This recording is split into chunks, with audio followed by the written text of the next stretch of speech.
Thank you, everybody. Welcome back. We're excited for this session. And that was a lovely time outside. And here we are with a little sunshine and sunlight inside here as well.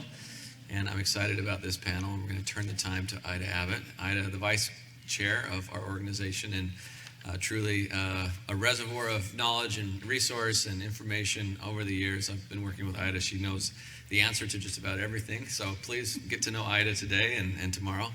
And she'll introduce her panel. Thank you. If I don't know the answer, I'll make it up. I practiced law for a long time. I know how to do that.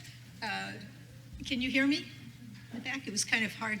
I want to make sure that you can hear all of us, actually, because sometimes the mics, I sense, were a little on the quiet side. So if there's any problem in the back, just wave so that we'll know you're having trouble. I say that also because this is right after lunch, after we've had some wonderful time in the sunshine, and I may see some people drowsing off, and I'm not going to take it personally because I know you just came in from lunch and sunshine. So if you need to stand up and stretch, feel free to do that. We want you to be comfortable as we start to talk about really a continuation of what you've just heard in terms of the importance of mentoring for diversity. And, it's interesting, as you know, I've got a new book out. And by the way, there are order forms that will give you a discounted price. So if you want to buy the book, be sure to do so with the order form so you can save some money. In writing this, the first time I wrote this book, the first edition is almost 20 years ago. And so people always ask, what's changed, what's different. We're not going to get into all of that, but there was one point that I do want to emphasize, and that is that the power of mentoring, the reason that mentoring really prevails in spite of programs that don't work and people's frustrations, is that it's personal. The whole basis of mentoring that makes it distinctive from other forms of education, of support, of knowledge transfer, is that it's one person telling another, I'm interested in your success. I want to help you. And that might be at the very basic end, which is welcome to our organization, and I'm going to help onboard you. Excuse me. To the other end of the spectrum when we talk about sponsorship, and we'll talk a little bit more about that in a while. But that's a much more high-powered form, and a form that's much more difficult to carry out, and one that we recognize is increasingly important. But for all of these things, wherever you are on the spectrum of mentoring, it's a personal engagement. It's based on a relationship, and that's where the knowledge transfer, the learning, all of the support, everything takes place. And I say this especially after listening to David Wilkins last night. I went up after to tell him about something I found that might interest you. He was talking about artificial intelligence and what it's doing to legal education and legal practice.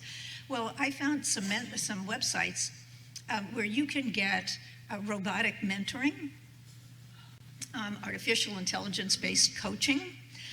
So for all we know, we may all be irrelevant at some point. But I hope that as everybody in here appreciates the value of mentoring the way I've described it in terms of personal interaction. And as cozy as you might get with a robot, I just don't think it's the same. As we go through today, the whole emphasis of what we're going to be talking about is why does that make a difference?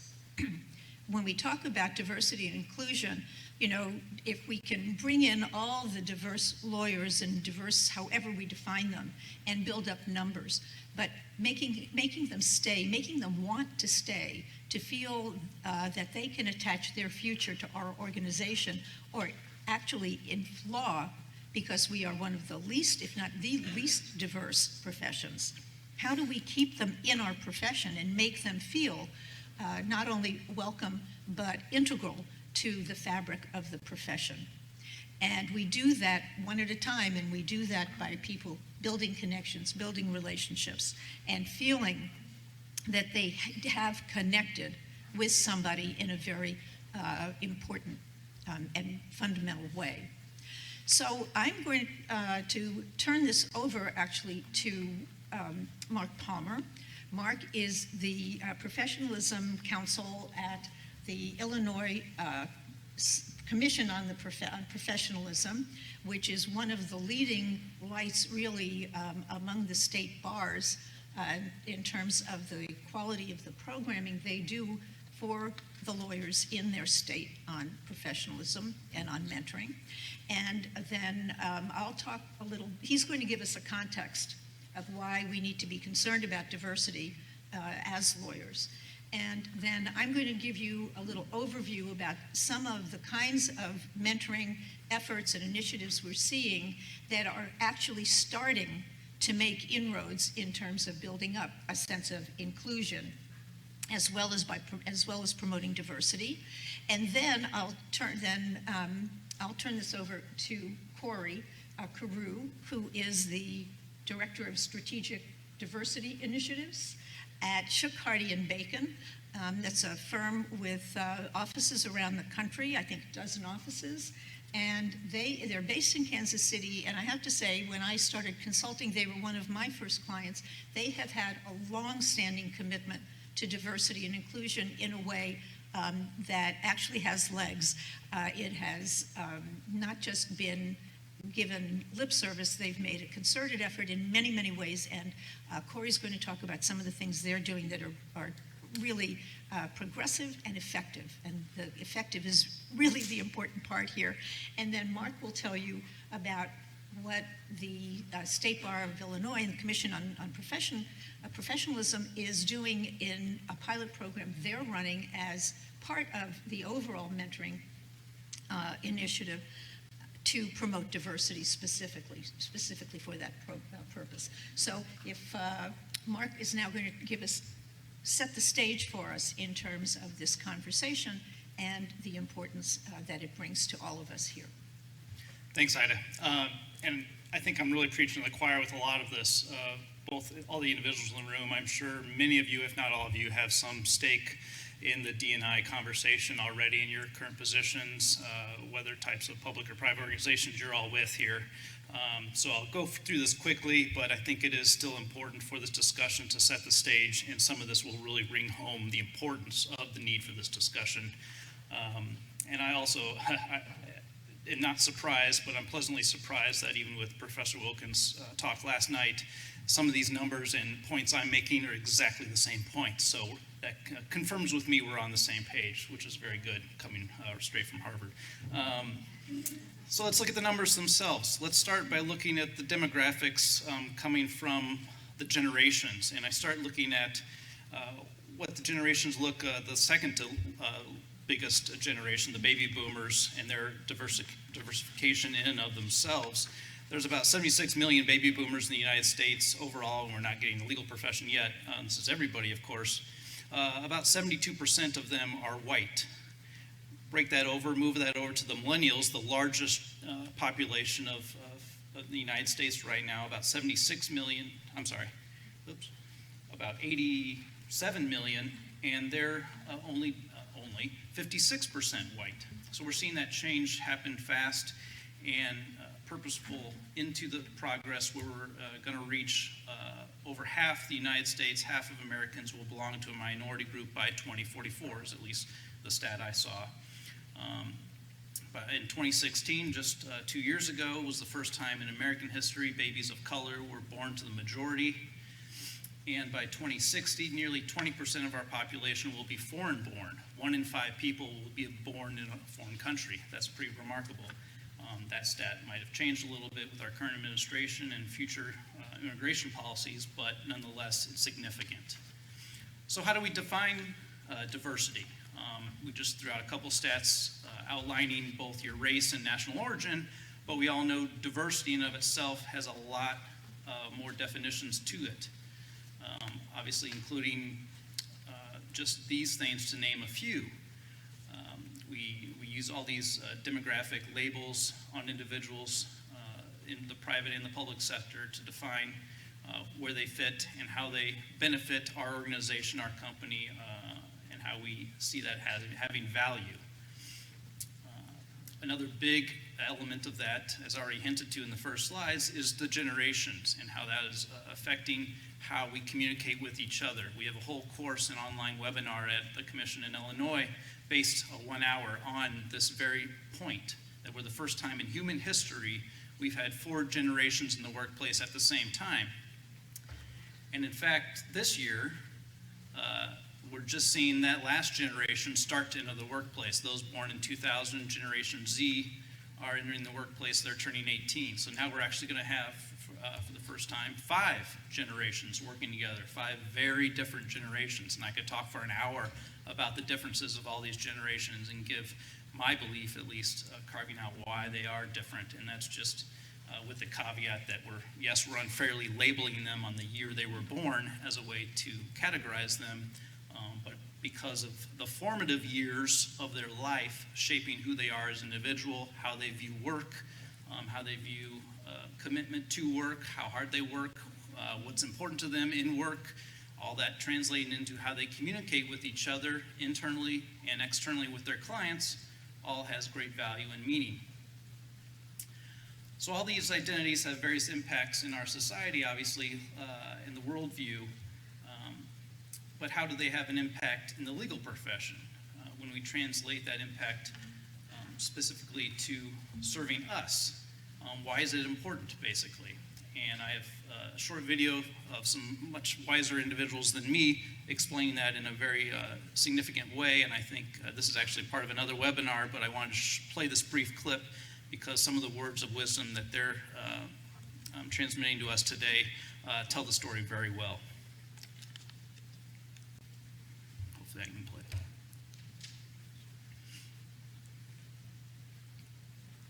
Our country's diversity is important because our world's diversity is important. It's the natural progression of our society that people of color, women, LGBTQ people are becoming more involved in leadership, in positions of authority. The best and the brightest talent these days is very diverse. From a gender point of view, from a race and ethnicity point of view, from a sexual orientation point of view, from a generation point of view. Very diverse. The legal profession is really a pipeline to leadership in general, leadership in politics. Business leaders, CEOs often have legal backgrounds. And so when you want to talk about diversity in the profession, we also have to think about diversity in larger society and how diversifying the profession impacts diversity in general. We are charged with carrying out justice, right? And solving a lot of life and the world's most complicated problems. And people come at those from different backgrounds, from different perspectives, from different experiences. And when you have the problem solvers at the table who represent those varied experiences, you're able to solve those in the best way possible for your organization, for your client, and for society as a whole. It's important for the profession to look like the country that it serves. There isn't a good reason to not have as much diversity in the legal profession or anywhere as we have in the country. What I've learned over time is the best way to argue for diversity and inclusion is to argue really both sides of it. Number one, it's the right thing to do, and number two, it's the smart thing to do. And when you argue both of those, you basically have a greater likelihood of success in actually achieving positive change. As our world grows more interconnected and more of the formal barriers to integration are falling down, people are having to interact with each other in ways they haven't had to before. Businesses are recognizing the importance of being responsive to that, having advertisement, for example, that's responsive to that.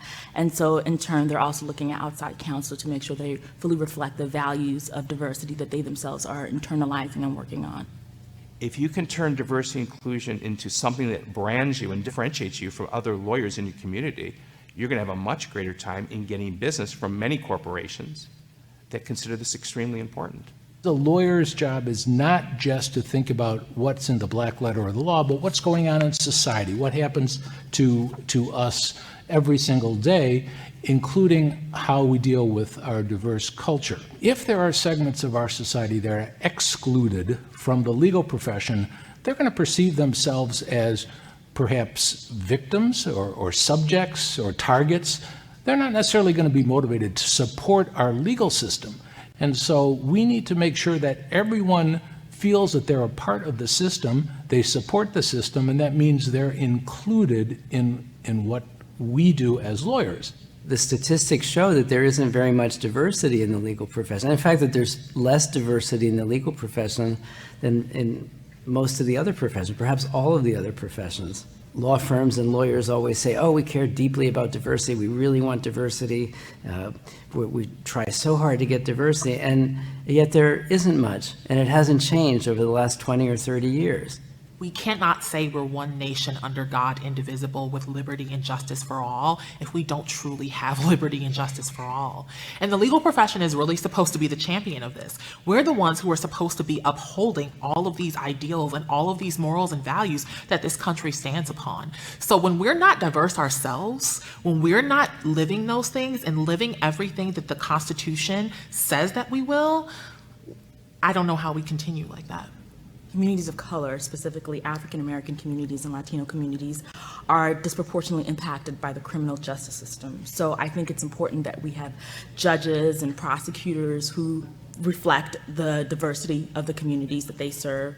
As we move from a product economy to an algorithm economy, these insights into computer programming, internet programming, come from thinking out of the box.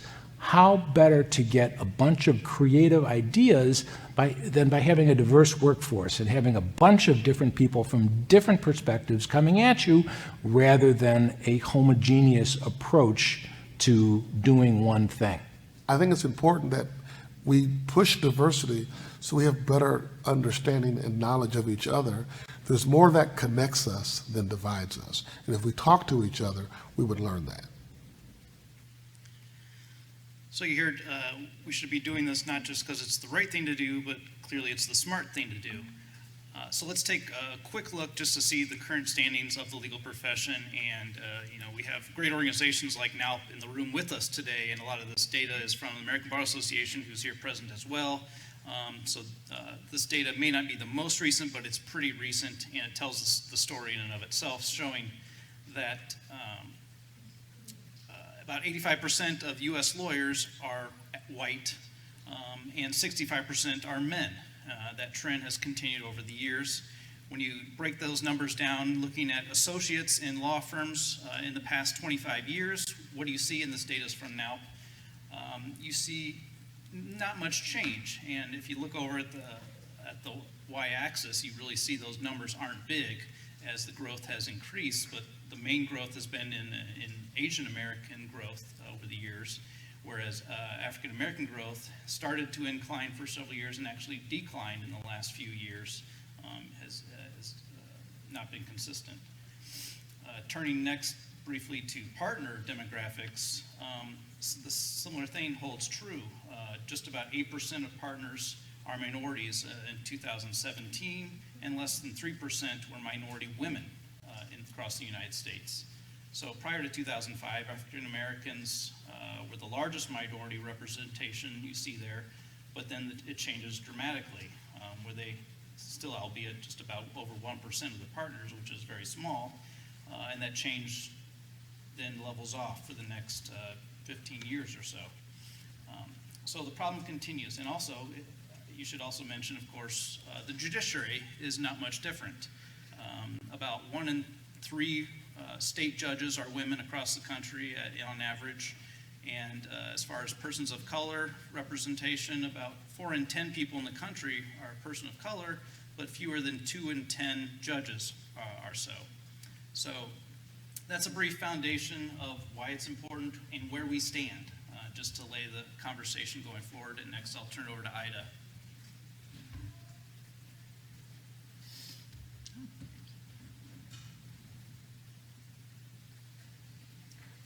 Thank you. So what has been happening and what continues to happen as we look at how mentoring plays a role in all of this? And for a very long time, firms, a long time, it's long to me because I've been doing it a long time, and I'm kind of thrilled to be in a room where other people, everybody in the room is interested in mentoring. Mentoring programs are, by and large, less than 20 years old.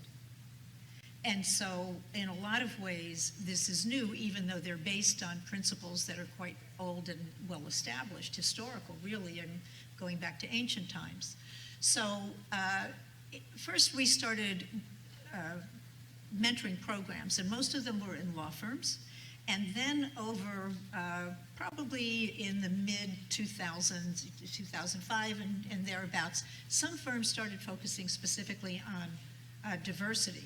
But they were small in number because this was still a very iffy thing to talk about. You didn't want to single out any particular group, right? Law is egalitarian. Everything is based on merit. And we should only, make sure that people understand what mentoring is, and they will all go forth and mentor. And they will mentor equally. And we soon realized that that was not happening. And gradually, especially once clients got involved and state bars got involved and government agencies got involved and diversity became much more prominent as an objective of mentoring efforts and mentoring programs. And so we come to 2018 and a lot of firms and organizations are starting to look at specifically mentoring for diversity. So it isn't quite as loaded as it was in the past, but it still isn't totally accepted. And there's a lot of sensitivity around this, both because anytime you target a particular group, you're leaving other people out. And whether it's majority, minority, however you define that, in an organization that wants to be egalitarian and merit-based, you're already starting to make a shift that makes a lot of people uncomfortable. Whether they're willing to admit to it and talk about it is a whole other story, and that goes to a question of trust within an organization to be honest and open about whatever they discuss, especially when it comes to difficult and sensitive issues. So a few organizations did start to put into place diversity programs and diversity programs that included a mentoring component. Like most programs, some of them did fine, some of them sounded really great on paper, and some of them were never heard of after the first lunch. And so that also has taken a while to catch up.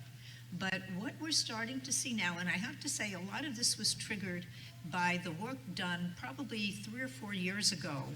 There were several articles that were published all at once about research that was done on sponsorship. And people gave it, the researchers called it sponsorship, and the tagline was, it was based on gender. Primarily, that was what the research was. If women have been doing all the right things and everything they've been told to do for the last few years, why are we seeing no increase in the number of women in leadership? And what they discovered was that women were getting plenty of mentors. They were getting advice, but men were getting promotions. And they were getting, even though everybody had mentors, what was different? And so they identified sponsorship as something new. And you heard, I think David Wilkins did a beautiful job of distinguishing sponsors from mentors yesterday. There is also an article in your handouts. There are a few articles, including an excerpt or two from my book about some of the things we're discussing here today. But there is a lot more that distinguishes, a lot more places where you can find distinctions between mentoring and sponsorship. But a few of the critical things are that sponsorship is much more intense because there's more at stake, especially for the sponsor. Where everybody can be a mentor, as long as you know something more than somebody else, or you've been in an organization 10 minutes longer than somebody else and you know how to get a few things done, you can actually be a mentor to the person who's even newer than you are. And nobody needs to deserve or earn having a mentor. We can assign everybody a mentor, and you give them a few guidelines, and at that kind of the easy end of the spectrum of mentoring, where it's simply a matter of connecting with someone, showing them around, making them feel welcome, you can be a mentor to anybody as well.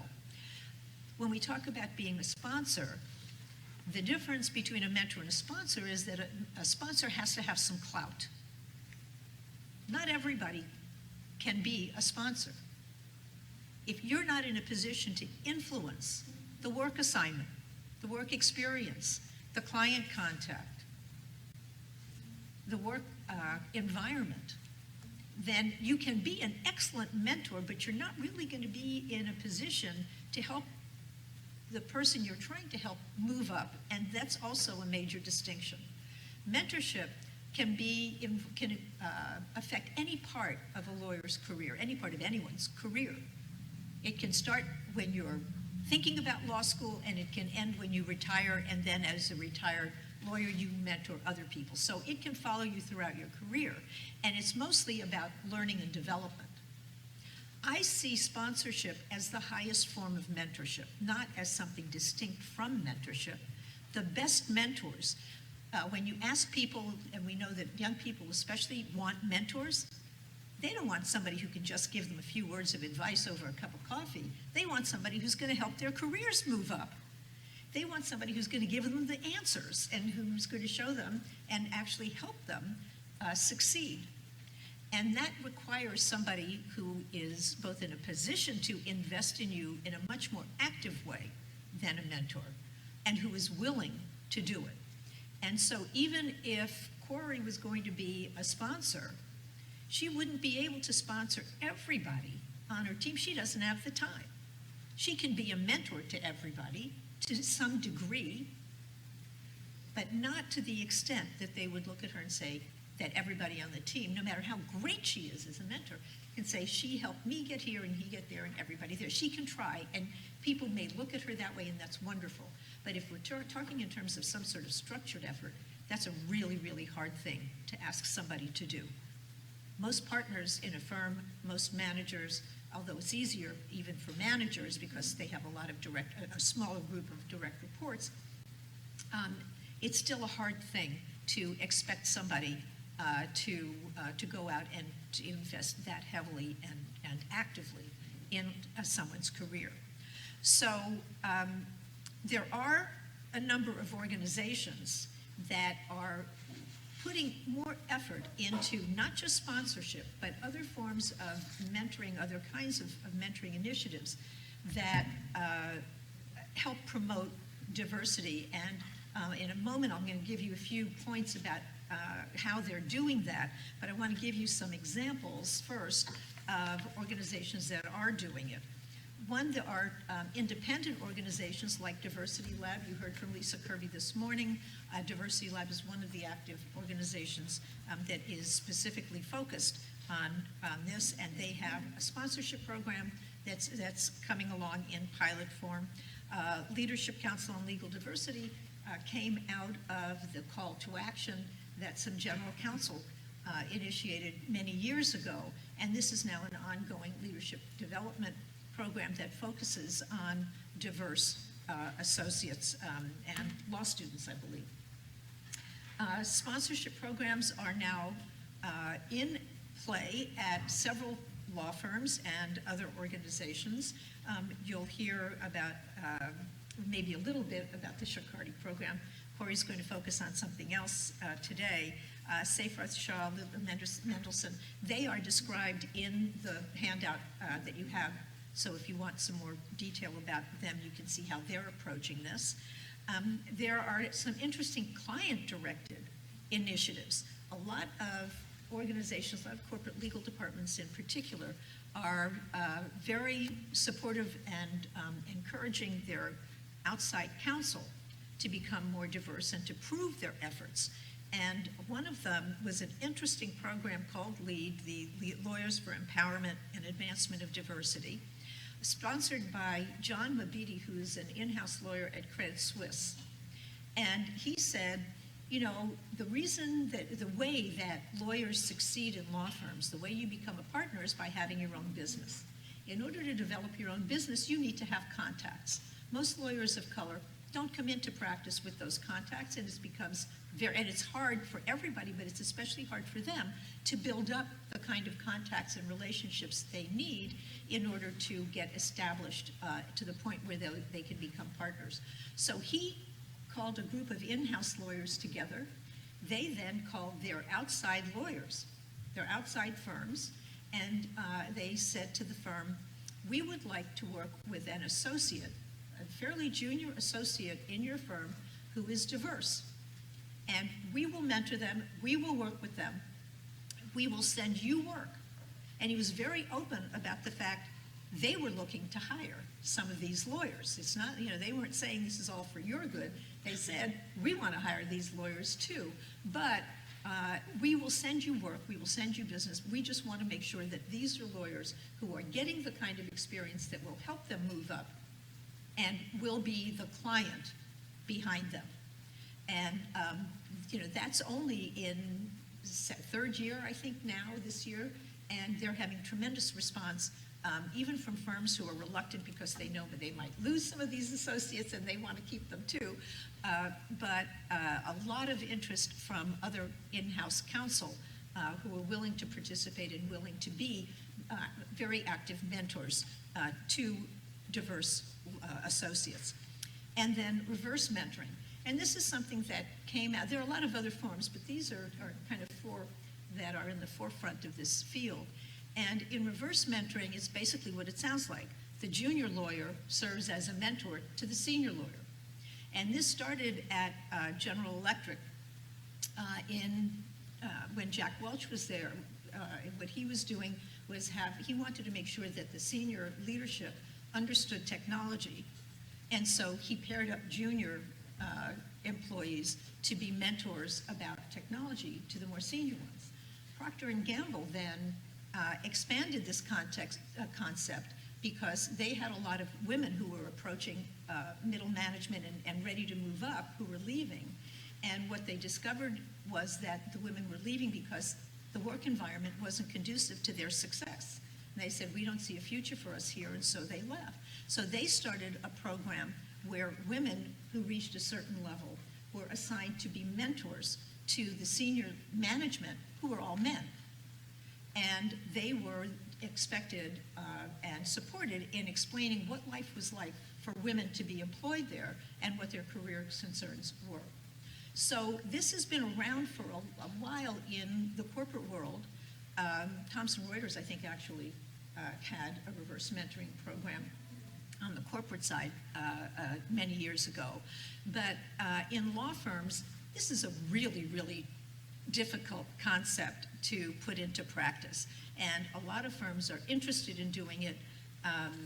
I would say proceed with enormous degree of caution, and you'll hear from Corey about how that can work, but I don't know many firms who are in a position yet where it will work. But I think, my advice is always go for it, but go for it in a smart way, not just because it's the flavor of the day.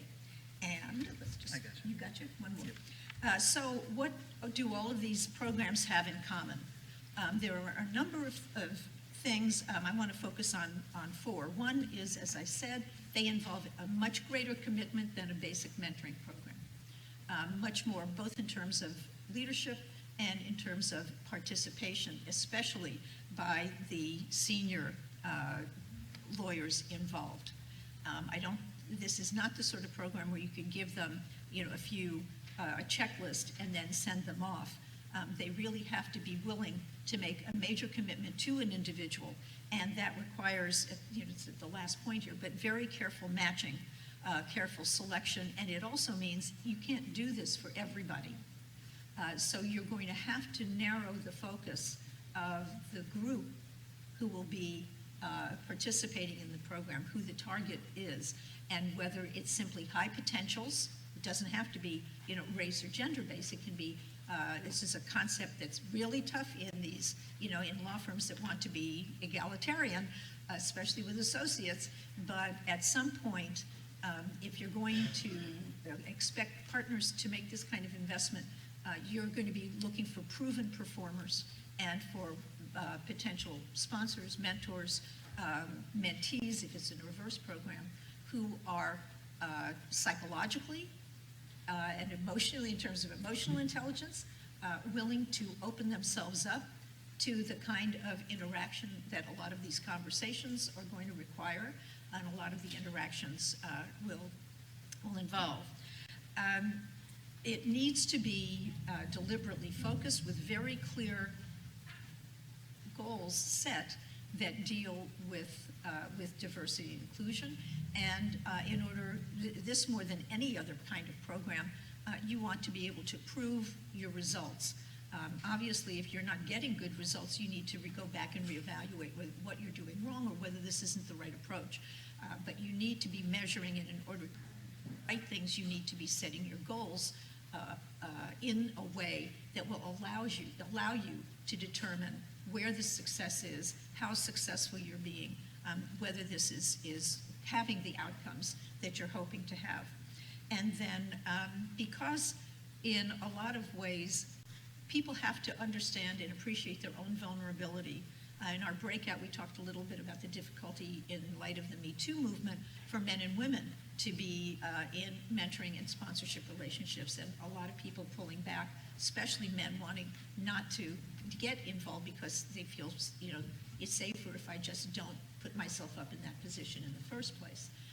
That will set us back enormously. So we need to find ways and to encourage people and teach people how to be more vulnerable, how to accept that in themselves, how much they can benefit from that, and how to use that in order to build trust with the people they're in relationships, these mentoring relationships with. So with that as background, as kind of a global view, I'd like Corey to now describe the work that she's doing at Shakardi, in particular with the reverse mentoring program. Thank you, Ida. How are you guys doing?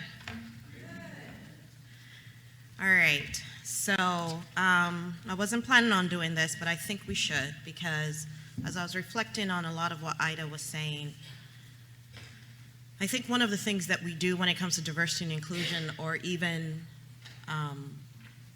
mentoring, especially when you think about all the conversations we've had today around measurement, it strikes me that sometimes we focus a lot on our intentions as if that's where it all starts and ends. Sort of like I'm supposed to be on a diet. Kind of like that. It's April 13th. I haven't started. So if you don't mind, I'm going to ask everybody in the room to stand up. Stand up for me, please. And I need you to raise your hands up. Unless you have a short shirt, raise your arms up. Okay. Can you raise them even higher? See, that's what diversity and inclusion is often about. There's always more that we can do, but we often don't think about what that extra is that we can do. And really, I just wanted you to put down your devices and wake up from lunch, because I'm half asleep. So before I get into these slides, I wanted to springboard by talking more specifically about diversity and inclusion and why it is not separate from mentoring. Last year I gave a presentation on mentoring and sponsorship and what it means and how we should be using it to advance in our profession. And there was an individual in the room who asked me, well, why are we talking about diversity and inclusion? And my perspective is that when you have two people in a room or two people together who are different, diversity is always in the room. And the big mistake that we make as a profession is assuming that we are all the same and that we speak the same language, that we're motivated by the same things, that we have the same values, and that we have the same lenses. And that is not true. And that is why, despite our efforts, we continue to lose people that we shouldn't be losing. Because we invite diversity into the room and we say we value your diversity, but when you get there, we say, please be like us, please conform, please, Corey, be the whitest black girl that you can be. And then we're surprised when Corey leaves.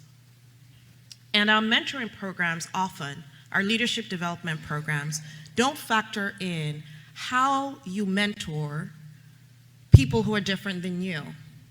We don't address cross-gender mentoring, we don't address cross-generational mentoring, we don't address cross-cultural mentoring.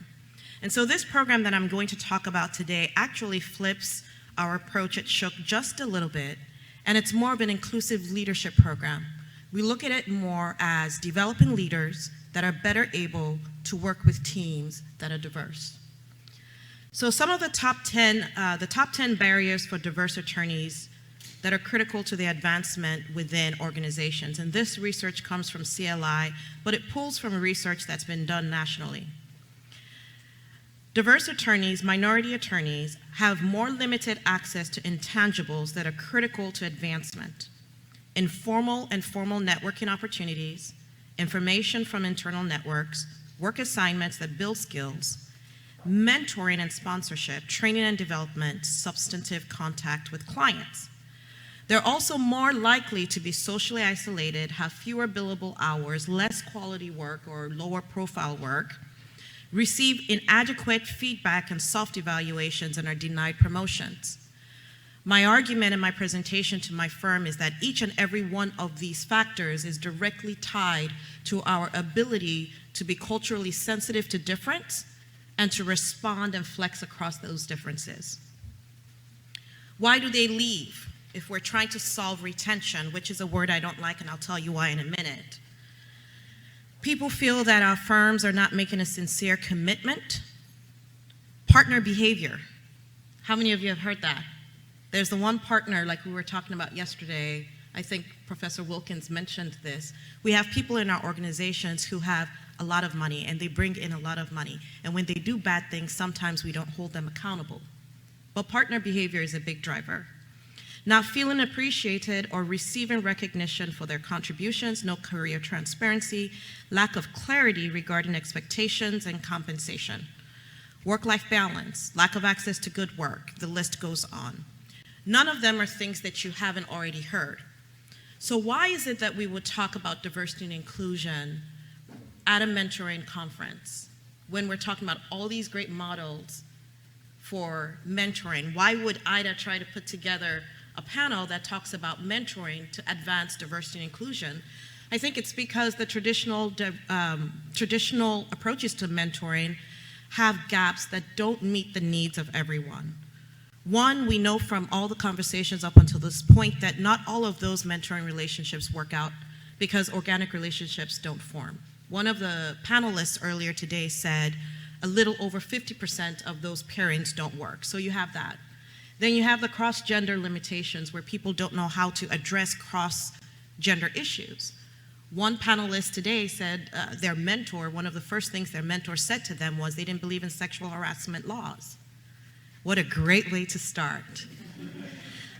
Cross-cultural limitations. Imagine that I am a 45-year-old woman who has a 9.5-year-old daughter and a 6-year-old daughter. And while we were at lunch in the courtyard, I just checked the news, and there was a 14-year-old boy who lost his way, missed his bus, stopped at a neighbor's house, rang the bell, and was shot at because he's a black 14-year-old boy and they thought he was breaking in. So how do you think my attention and my productivity is this afternoon? What do you think I'm thinking about? And if I wanted to talk to my mentor about whether people like me actually succeed in the organization, would I be able to do that if my mentor is not culturally competent and having hard conversations? I think the answer is no. So we designed this program to talk about things that were a little bit different and to do something different from what most other people are doing. When we did research on reverse mentoring programs, what we found was the traditional setup is exactly what Ida said. They really started off with older people, or rather more seasoned professionals, asking younger people to help them with technology. So who knows which generation is the only generation to be known to teach up and to teach down? Anybody know? Gen X. Us.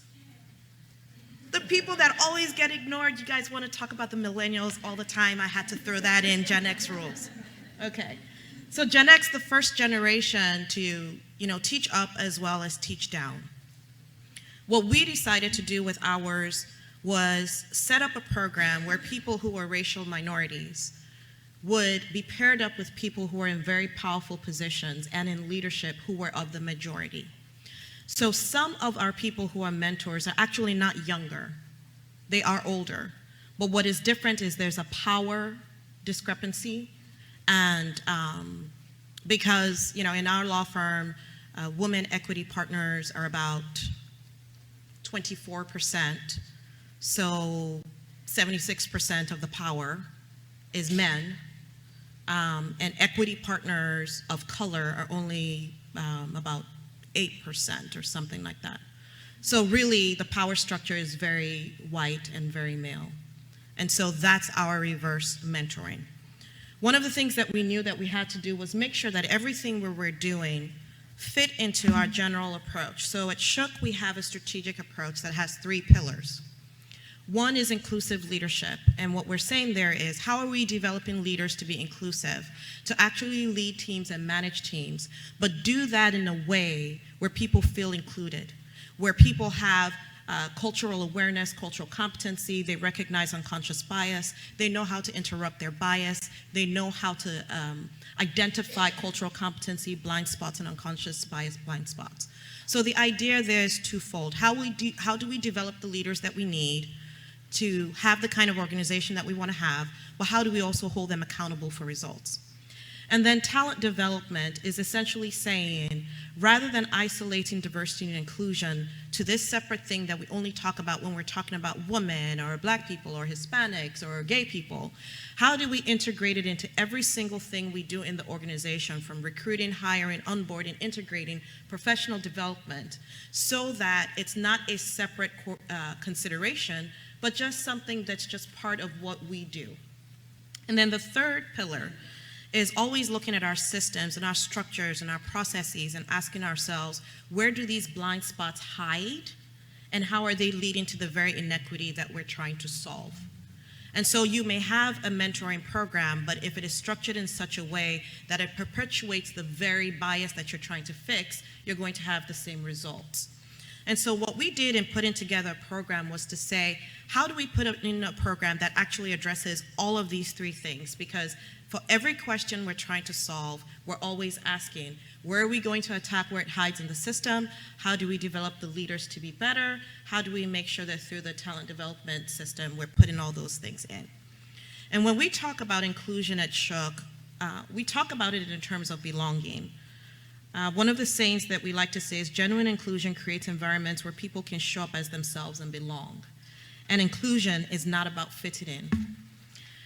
The intercultural development inventory is a tool that can help your organization or individuals assess how well they do flexing across differences. And so one of the things that we've done in our journey is have our leadership, more than half of our attorneys have taken it. It gives us a snapshot of where people are, but collectively as an organization, you can see how we're doing. So if you look at this scale, you'll see that I haven't been clicking. I apologize. Sorry. This. So denial, polarization, minimization, acceptance, and adaptation. Most organizations, most law firms are at minimization. We think that we're doing really well with diversity, but we have problems that we don't really recognize are there, that are holding us back, despite our best intentions. Denial is what it is. Diversity doesn't matter, we're in meritocracy, it shouldn't even come up. You're either good at the job or you're not good at the job. Polarization is where we admit that those things are there, but we're sort of resistant and reactive towards any conversations around diversity or inequity. So what we found out at our organization, actually, that was a little unique, the consultant we worked with said she's never seen this before, is that not only were we at minimization, but we thought we were at acceptance, which is a very Shook way to be. We're like, yeah. But the number of people, the width of that spread was larger than she had ever seen. And so what we knew then about our organization is that we have a lot of people who really, really, really want to do the right thing. They're really committed, they just don't know how. And so that gives you an opening to say, here's something I know about my culture. Here is data that I can take back to the organization and say, I've been telling you that we have a few of these issues, you haven't believed me, here is data. Here's this survey that says this is where we are. And then explaining what that means. And so what it means when you're at minimization is that you're focusing more on similarities than differences. And if you are someone who is from an underrepresented group, you know exactly what that impact is like. It's like when you're a mother trying to explain to someone why your situation is slightly different, and they brush you off and try to tell you about their experience. You don't feel listened to, you don't feel heard, and you find it difficult to find solutions for what you're navigating. It also means at minimization, if your organization is there, that they fail to recognize subtle differences that impact people's behaviors. So if you have people who are mentoring, who are not able to recognize differences and what those mean for the experiences of people, you have an ineffective pairing. You actually may have people who are alienating the very folks they're supposed to be helping.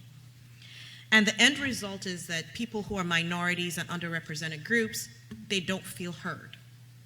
So the way this sort of manifested for us when we were having the conversation and presenting to leadership was me saying, hey, we can't lead people that we don't understand.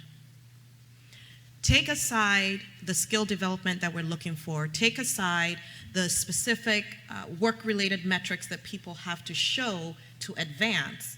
Here are these other things that are going on within the organization. People need to be able to feel trust, safety, and connection. And when we're not able to recognize what people bring to the table that's different, those things become very difficult to achieve. And what we wanted to do was create a situation where our leaders were more sensitive to diversity issues than they had been.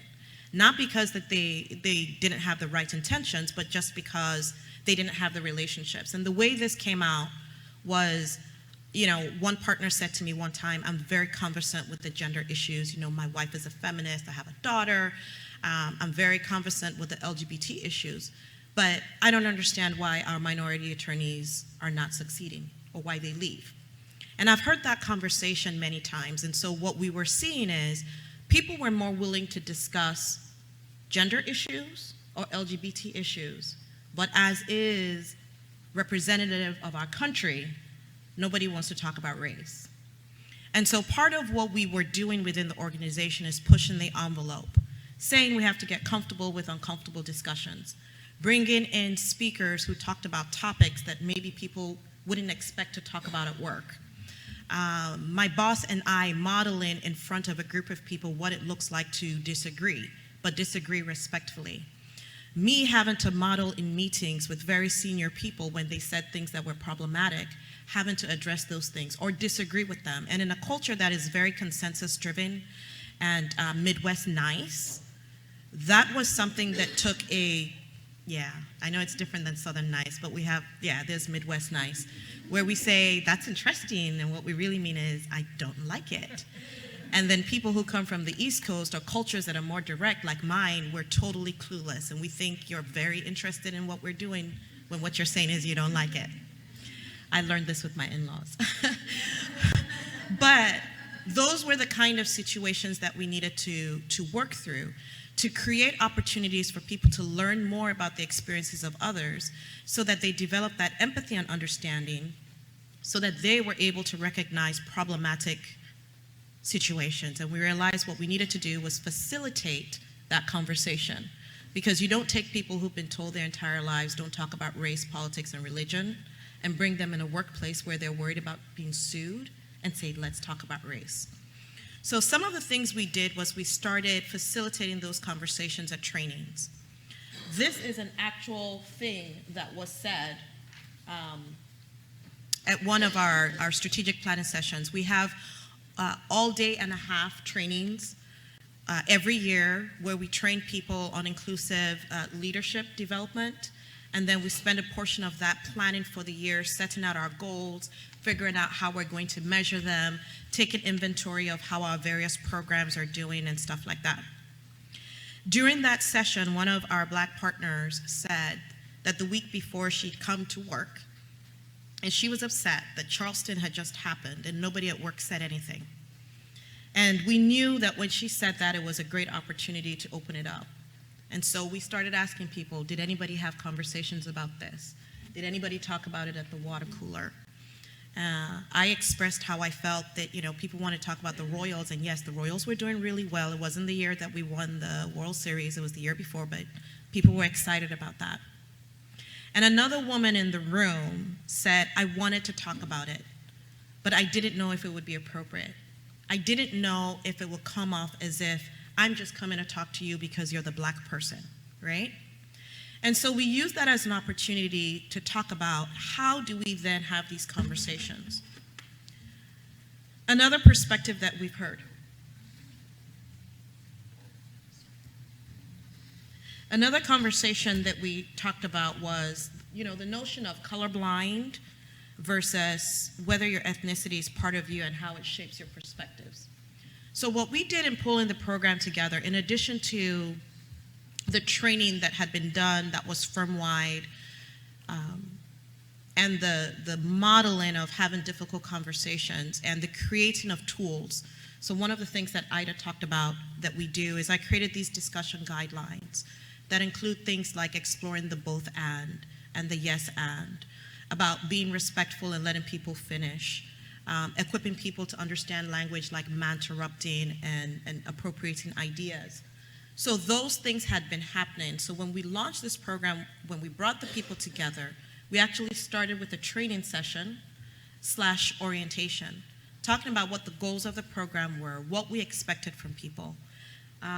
We included a packet for them that has articles, and the first one is Ida's article on breaking down barriers to mentoring across differences, white partner, Black associate. So we gave them resources. We also gave them examples of things that they could do together. We gave them those guidelines and went over them and what they mean and how they impact how people talk to each other.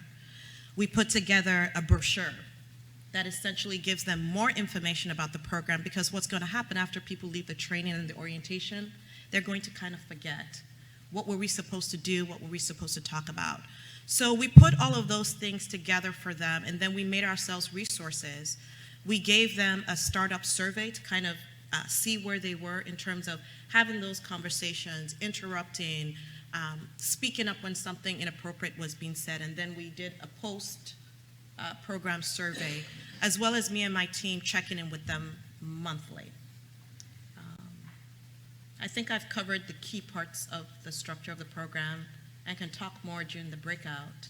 Actually, Mark has graciously said, since this is really pretty interesting, and I think people would probably like you to continue, that he can do his presentation in the breakout. Sure. So then that gives you another few minutes. Okay, all we can right? do Is that, that okay or I with can talk everybody? more about it in the breakout. So one of the things that we also did was during the orientation and the training, we brought one of our most powerful executive committee members, a white male, who was fairly conservative, and he was one of the people who would frequently say things like, well, everybody could benefit from that, so why are we just doing it for some people? And he was one of those, let's focus on the similarity people. And the first year he joined the diversity committee, I actually recruited him. I said, you know what, if we can convert him, he's going to be a powerful ally. So I recruited him for the committee. And we went out to lunch, and he said to me he was going to accept the challenge of getting comfortable with things he's uncomfortable with. He asked me to be his coach. So we had that relationship where we worked together one-on-one. We've had some of the most interesting cordial discussions, as well as the most interesting knockdown, drag out in front of other people conversations. He essentially was willing to come in and talk about his transition on that IDI from being at minimization and moving over. And just being really transparent and vulnerable in front of everyone in the organization, because he knew he had a reputation, but being able to say, here's how I used to think, here's how it influenced my behavior, here's where I am, and I really encourage you to engage in this. So that was one of the success stories, and then having individual partners say their behavior is changing, they're engaging in conversations they didn't used to, having law clerks, not clerks, we call them summer associates, come back in their debrief with me and say, I had a very interesting conversation with such and such partner. This is going on nationally. They asked me how it was impacting me and my experiences, and they said, I only now feel comfortable doing this because we are beginning to train people and model how to engage in those difficult conversations. So I will end with saying this. I did a whole TED Talk just on the point of being courageous to have difficult conversations. It's out there, you can find it. It's called Just Belonging. I'm gonna turn over to Mark because we do have a breakout and you can ask any individual questions you want. Sound good? Okay, why don't we, if much time? Can we take 5 minutes and so he can, why don't you outline at least the basics of your program? And then we can fill it in. Sure, I'll during talk the in break. double time.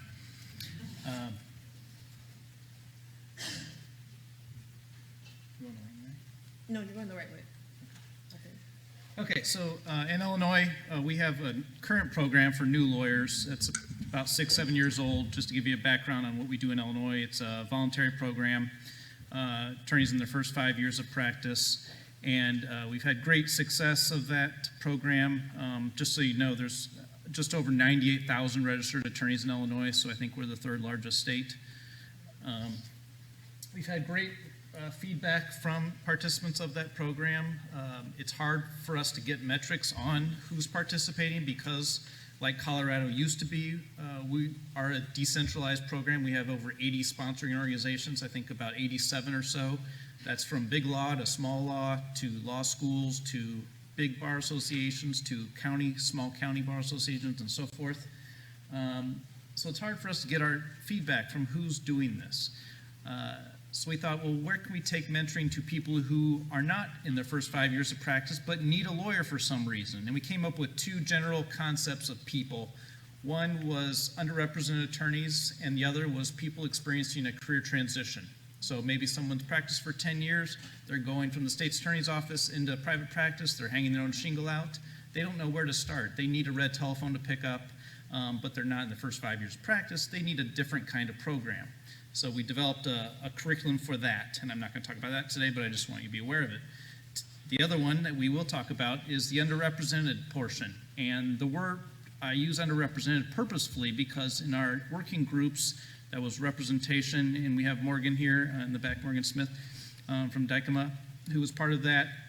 Developing all that, we first thought, well, we're going to represent women and persons of color. That's kind of our target audience to get them retained. I never heard why you don't like the word retention. I want to find that out still.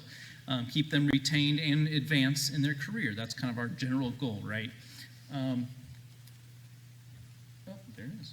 So, but then we thought, well, okay, that's women and persons of color. What about LGBTQ individuals? Well, yes, we want to include them too. And so then we thought, well, what about disabled attorneys? They have a place there too. And it just kept expanding and expanding, so we went with underrepresentation or underrepresented attorneys as what we call our pilot program we just started to launch. So we spent about a year coming up with a curriculum that's based on the same model of our current program. I don't think I have a slide on it, but it really combines structure with flexibility. The structure is the curriculum, the mentoring plan, we call it in Illinois. That's based on 5 tenets of professional responsibility, CLE. Actually, that's enumerated in our Illinois rules under professionalism, civility, ethics, substance abuse, mental health, and diversity and inclusion as one of the 5. So we have a mentoring plan that walks people through action items of all those 5 categories throughout the 1-year relationship. So we built our new pilot program for underrepresented attorneys on that same model, but all geared, hopefully, towards people having a conversation on those purposeful goals of retention and advancement in their career.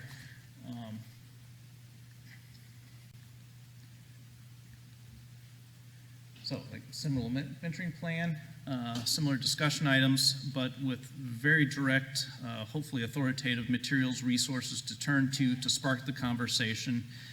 We've launched it with several law firms, and a corporate partner, at least one corporate partner, working on another one being State Farm, hoping to get another major company involved, maybe 2. So in this group, we had a orientation where we tried to steer them to understand and make a strong point that this is not sponsorship.